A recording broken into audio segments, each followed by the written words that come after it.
আমরা ঠিক করেছি তোর মা আর আমি ডিভোর্স নেব। কি আশেপাশে কথা বলছো তুমি? হ্যাঁ, তুই ঠিক শুনেছিস, আমরা দুজনকে ডিভোর্স দিয়ে দেবো। এটাই আমার শেষ কথা, এরপর আর কোনো কথা শুনতে চাই না আমি। তোমরা এই বয়সে দুজনকে ডিভোর্স দিচ্ছ? হ্যাঁ, কেন এই বয়সে কি ডিভোর্স দেওয়া যায় না? তোমার সাথে কথা বলে কোনো লাভ নেই। মা, কি হয়েছে গো? তোমরা এই বয়সে এরকম ডিসিশন নিচ্ছ কেন?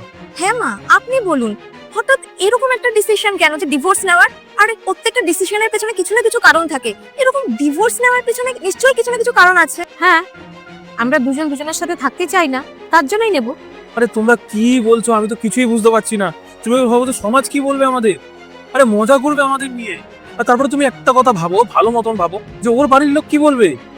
বাবা, আপনাদের এই বয়সে একসাথে থাকার কথা, একসাথে থেকে দুজনকে দেখে চলার কথা, আর আপনারা এই বয়সে এরকম একটা ডিসিশন নিচ্ছেন।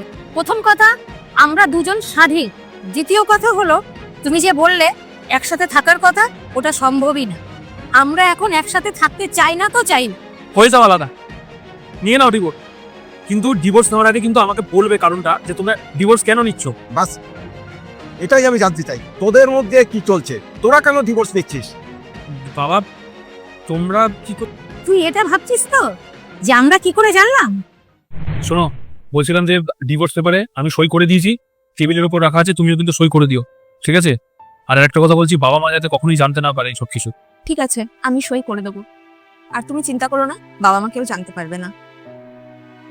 তোরা এত বড় একটা ডিসিশন নিলি, তো নিজের বাবা মাকে একবার জানাবার প্রয়োজন মনে করলি না?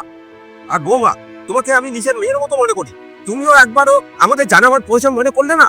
আর বাবু, তুই তো আমাকে সব কথাই বলিস, এটা তো বললি না একবারও। আর বৌমা, তুমি এখন কি বললে যে একে অপরকে সাথ দেওয়া উচিত, তাহলে তোমরা একে অপরকে সাথ দিচ্ছ না কেন?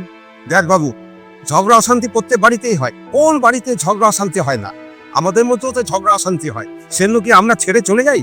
আমাদের ওগুলো নিজেদেরই কি সমাধান করতে হবে, আমাদের একসাথে থাকতে হবে। দেখ বাবু, তুই এখন বড় হয়েছিস, তুই বুঝতে শিখেছিস, এরকম ডিসিশন তুই একটা নিয়েছিস, এটা ঠিক না।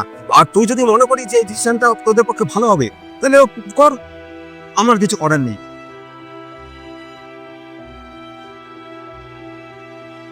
ভাই, সব আমার দোষ।